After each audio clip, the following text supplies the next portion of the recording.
Spirit has chosen the Thirds BME spread for your general monthly reading. BME stands for beginning, middle, and end, and this spread is an excellent one for when timing is important. There are tarot cards that point to early and late in the month, but there's no clear way for them to say, pay attention to the middle. Until now, Thirds helps us assign information into these three sections. And that is what we're going to do today. Welcome in, Pisces. So good to have you here. My name is Scott Sagent, ready for your Thirds BME beginning, middle, end spread for March 2024. Let's get started right now. Beginning, middle, and end, ready to rock and roll. Let's start with your beginning, shall we? First of all, Pisces, you guys are the masters of the Thirds spread. It has been nearly almost all Pisces that I've been doing it with since I've invented the spread. So very interesting that you got it yet again. Not surprised, though, in the least. But what I am surprised about is that other signs got it this month, too. So it's not just you guys. So it must be really catching on in spirit world. They're like, oh, you know what?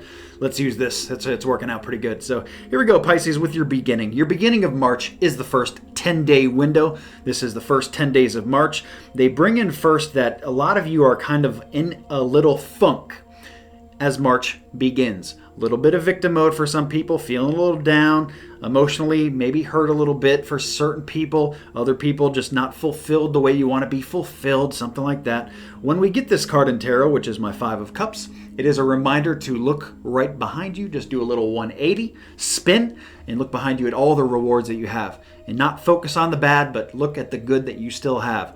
For example, you lost a loved one of yours. You lost a pet of yours. Okay, well, look at all the loved ones you still have.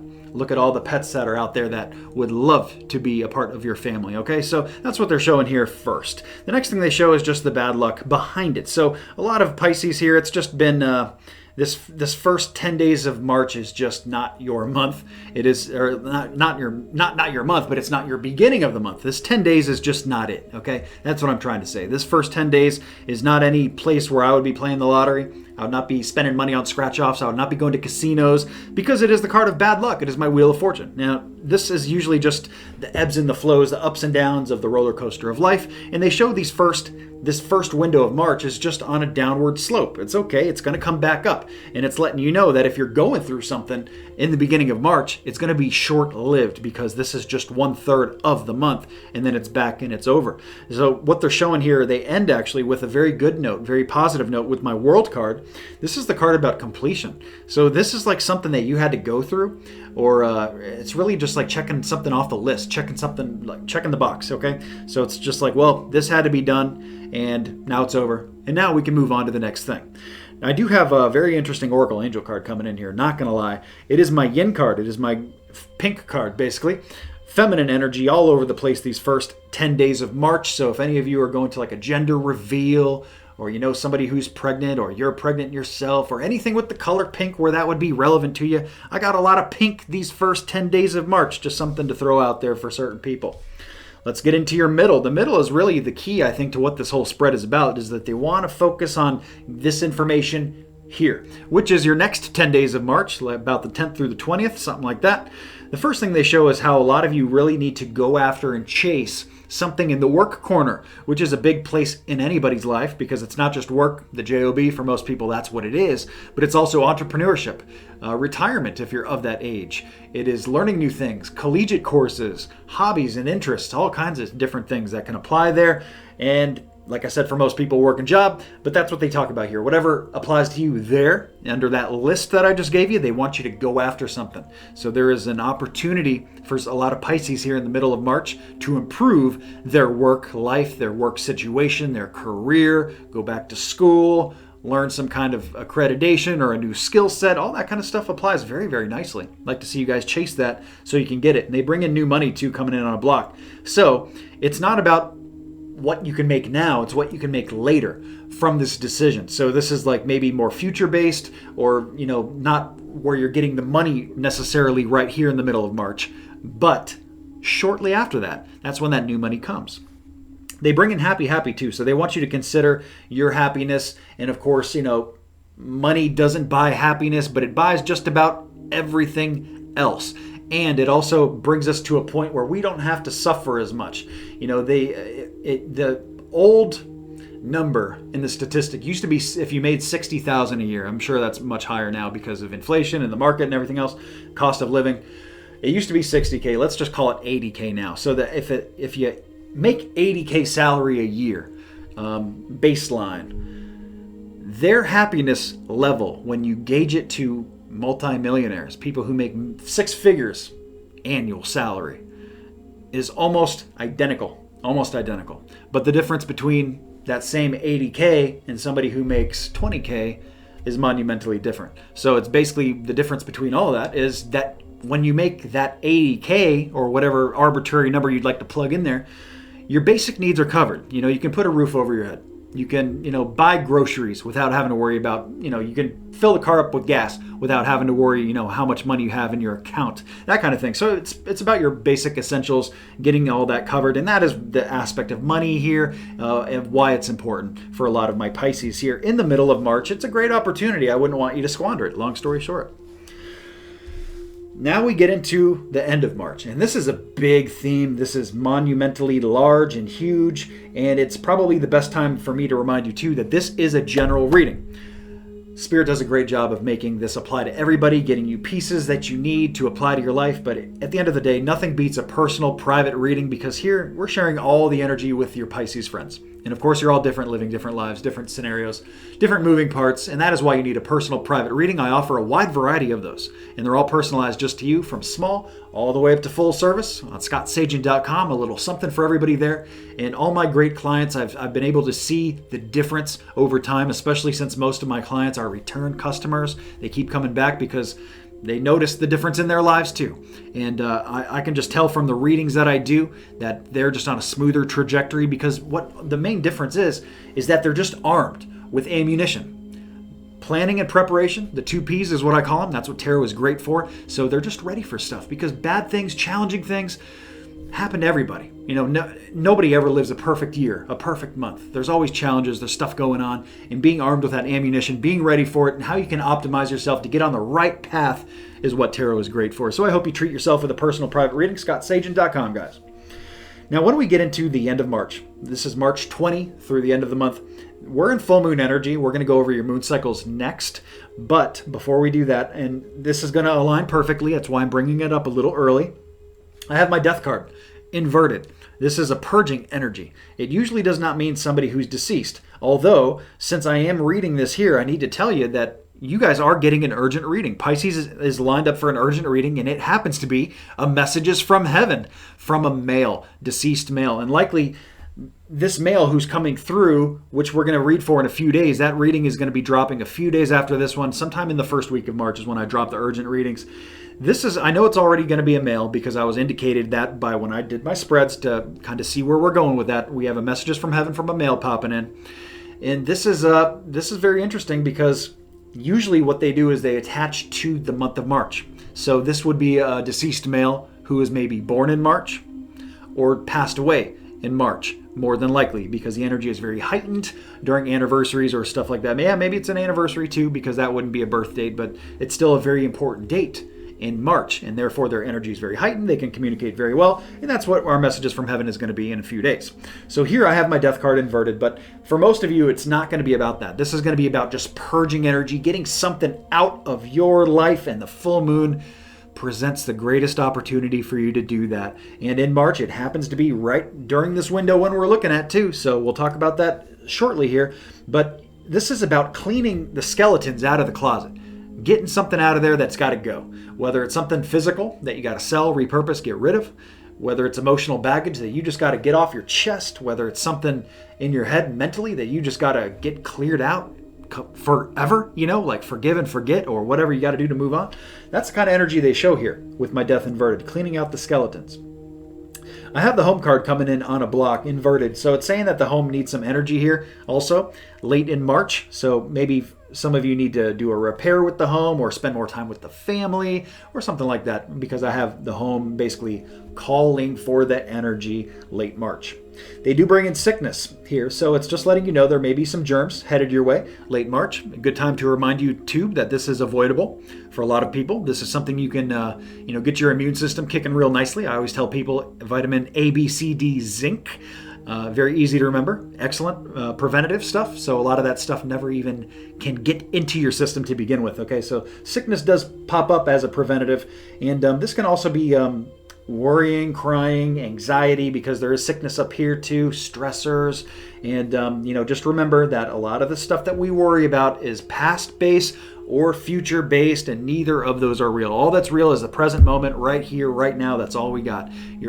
A lot of times stress is worrying about something in the past. Well, you can't go back and change it. Stress is worried about something in the future. That may never come, right? Okay. The last thing we have here, the last moving part, is round and round. Round and round is my angel oracle card. It's basically telling us that there is something cyclical here, and that's what's got to go. Okay, something that keeps coming back around. It makes me feel like an ex-boyfriend, or something of that same energy. This guy's no good for you. He's just got to go. You got to cut him off good once and for all. See you later. Sayonara, sucker. Get out of here. And it doesn't have to be about a person. That's just one example that I'm giving you. You're going to have to really attach to the context to this. What do you need to get out of your life? Well, the end of March is your target date. You need to do that at the end of March. It's a great time to do it and address this. So hopefully that we don't get that sickness, that stressor, the anxiety, and all that stuff. And we can end this round and round cycle once and for all. The runestone I already pulled here for you guys is an interesting one because it's constraint. It's kind of a hybrid Y or an X kind of in between. It's I look at it like hold. Constraint is just like, waiting for the opportunity, waiting for the opportune time to strike. Showing constraint is kind of like, it takes patience. It kind of exudes the word patience a little bit if you think about it, but really just, you don't want to dive into the shallow end of the pool, so to speak. Okay, so you just want to show a little constraint in the month of March. That doesn't apply to any beginning, middle, or end. It's just kind of the base thing for the entire thing. Now, the last thing I'm going to grab for you, because last month I forgot to do this, I like to give you guys an extra angel oracle card for 2024. That is just what I said I was going to do, and last month I forgot to do it, and it wasn't just for you guys, it was for everybody, so I wasn't picking on y'all. But here we go. Your Oracle Angel card, your angel protection here, is basically saying here and now. So that's just Spirit's way of reaffirming everything that I just kind of rambled off, all the gibberish I just said. It's all about here and now. It's about the present moment. And I love that they do that because they just kind of like are saying everything that you just said, that was us actually, it wasn't you. So, I'm just passing the mic off. So that's what they say. They say here and now. So you need to be worried about the present day. Okay, let's get out of the past. Let's get our heads out of the future. Let's worry about March. Okay, let's kick March's butt, and then we'll move on to April. Sound good to you? Me too. Show a little constraint while you're at it too, while you're kicking that butt. So now we're gonna shoot over to those moon cycles. I'd like you guys to pay a lot of attention to the full moon dates and the energies of that, because that's going to be big for Pisces in March. Also going to wrap up with your homily, which is a little spiritual pep talk done by me. Hope you enjoy that.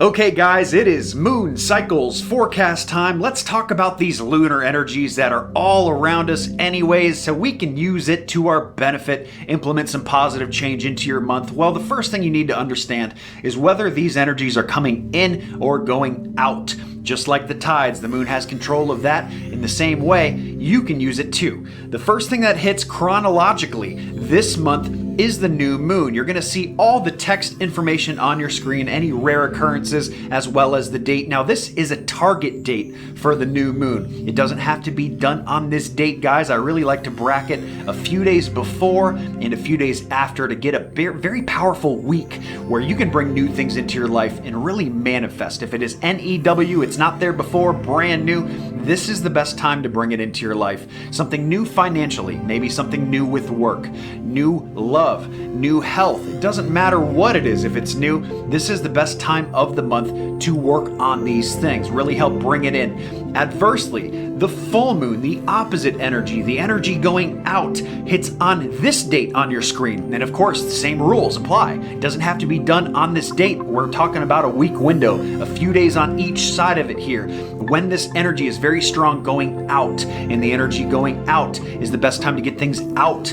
of your life that don't belong there or that you don't want there. Something that's got control of you or hold of you that you don't want. Maybe something like a bad habit, maybe emotional baggage, a bill that's got to go. That would be something financially, maybe something with health, maybe an eating habit that's got to go. It doesn't matter if it's got to go.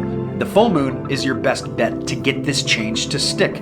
If any of this has confused you, I've put together a moon cycle cheat sheet. I do it every single month. It is free. It is on the website, guys. You can check it out very easily. It is a little graphic illustration, a tool that you can use so you can kind of see these changes moving in and moving out, so you can align things in your month to it to really get them to stick, implement some great positive changes. Now let's get into your homily.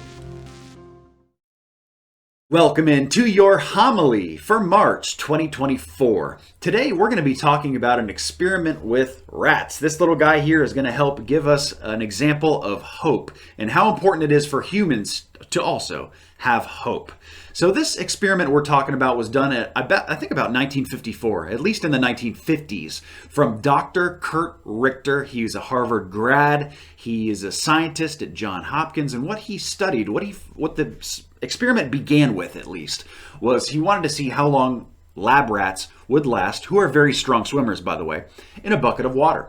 So how long they could tread water for until they basically could not do it anymore and passed away. And by today's standards, this would be a cruel experiment. But in the 50s, a very different world back then. And this teaches us a very important lesson. So I'm almost glad that he did this for the sake of humanity learning how important this is. So what he did was he gauged that it was about 15 minutes on average how long the lab rats would last for. And he didn't understand why that was, because rats are very strong swimmers. They can swim. They're documented in science for swimming across large lakes, rivers, all kinds of things that take longer than 15 minutes. So the results weren't matching the real world, the reality of things. And he didn't understand why. So he set out to figure out why, because he started to realize that he thought they were giving up hope. It wasn't about that they couldn't last any longer. He thought that they decided that there was just no way out, no escape. And they literally just gave up, they surrendered. And in which case was their lives. So what he did was he gauged this by testing it, by doing the same experiment, except what changed was when he observed that they were giving up hope, when they were about to just take their last breath and go under the water, he picked them up, he saved them, he brought them up, he corralled them back he warmed them back up, made sure that they're breathing again, and back to normal. I don't know how long of a process that was, if it was a few minutes or 10 minutes or an hour, I'm not sure what. But once he felt that they were good again, he put them back in that same bucket of water. Nothing else has changed. So what do you think happened? We would expect maybe they're going to last another 15 minutes because that's what they did before. Or maybe they're going to last less because they're a little tired, right, from running around before. But that was not the results, not at all. The results would blow your mind. These results were hours later, not just 15 minutes. In fact, some of these rats swam for 60 hours the second time in the bucket. The only difference is having been saved, having that little glimmer of hope that there is something to aim for here and that you can pull yourself out here. And even though the rat wasn't pulling himself out, he didn't know what was going on. But he did have hope implanted in him from being saved. And that savior mechanism gave him hope to persevere and to keep going. And this was copied over many rats.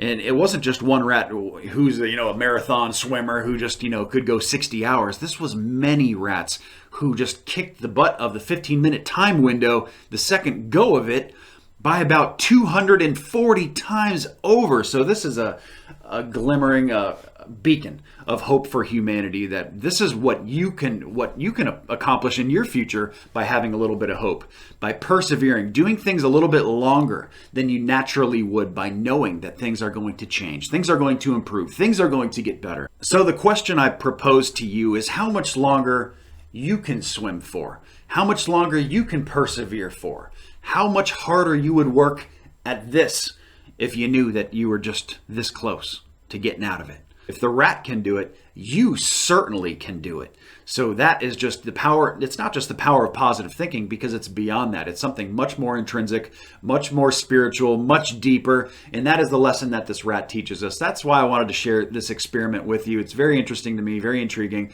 and also very profound, because I think this is something that we can all do with proof of how positive the outcomes can be in our lives. So I hope you guys have enjoyed your homily. Hope you've enjoyed the reading as well. I hope you can implement it in March. Hope you have an excellent March. I know you will.